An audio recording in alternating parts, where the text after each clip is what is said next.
नमस्ते दोस्तों, स्वागत है आपका द शैडो स्क्रिप्ट के एक नए और रूह कांप देने वाले सफ़र में।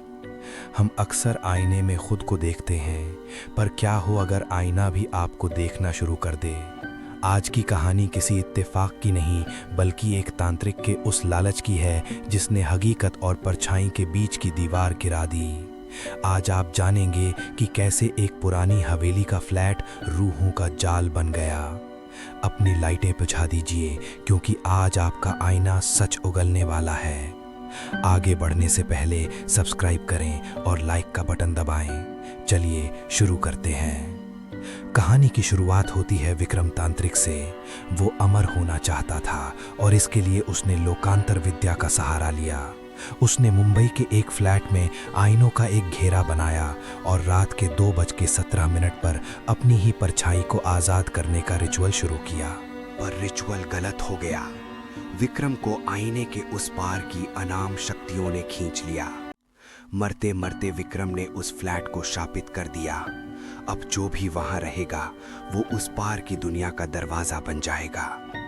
सालों बाद आरव, एक फोटोग्राफर, उसी फ्लैट में रहने आता है। उसे नहीं पता कि दीवारों के पीछे विक्रम की रूह आज भी भटक रही है। ठीक 2:17 पर आरव को एक अननोन नंबर से कॉल आता है। आवाज विक्रम की थी, दरवाजा खोलो। आरव जैसे ही आईने के सामने जाता है, उसका प्रतिबिंब यानी रिफ्लेक्शन उससे अलग हरकत करने लगता है। आईने से काली उंगलियां बाहर आती हैं और आरव को खींच लेती हैं। कमरा अंधेरे में डूब जाता है और आरव गायब हो जाता है। दोस्तों, आरव उस जाल में फंस चुका है जिसे विक्रम ने बुना था। क्या कोई उसे बचा पाएगा? कमेंट में मिरर लिखें और द शैडो स्क्रिप्ट को अभी सब्सक्राइब करें। अगली सुबह पुलिस को फ्लैट खाली मिलता है, पर आईने में आरव की तस्वीर कैद हो चुकी है। वो चीख रहा है, पर कोई सुन नहीं सकता। पिछले भाग में आपने देखा कि कैसे आरव एक अननोन कॉल का शिकार हुआ और विक्रम तांत्रिक के शापित आईने में समा गया। पुलिस को कुछ नहीं मिला, आरव गायब हो चुका था। पर कहानी यहाँ खत्म नहीं होती। आज आरव का जिगरी दोस्त कबीर, जो खुद एक पैरानॉर्मल एक्सपर्ट है, उस फ्लैट में कदम रखेगा। उसे वहां मिलेगा राघव, जो विक्रम तांत्रिक का पोता है और जिसके पास उस तबाही की चाबी है। क्या ये दोनों मिलकर उस तांत्रिक के खूनी रिचुअल को समझ पाएंगे, या फिर विक्रम की भूख इन दोनों को भी निगल जाएगी? अपनी लाइटें बुझा दीजिए, क्योंकि अब परछाइयां हमला करने वाली हैं। द शैडो स्क्रिप्ट को सब्सक्राइब करें और चलिए शुरू करते हैं कड़ियों को जोड़ना। आरव के गायब होने के ठीक 24 घंटे बाद कबीर उस फ्लैट का ताला तोड़कर अंदर घुसता है। उसे वहां राघव मिलता है। राघव डरा हुआ है और उसके हाथ में एक पुरानी चमड़े की डायरी है।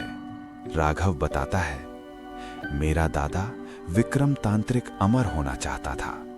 उसने इसी कमरे में अपनी परछाई को शरीर से अलग करने के लिए अपना खून बहाया था। आरव गायब नहीं हुआ है।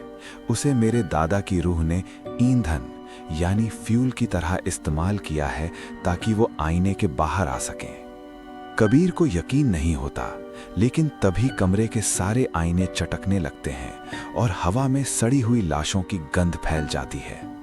जैसे ही घड़ी में 2:17 बजते हैं, राघव के हाथ में मौजूद डायरी जलने लगती है।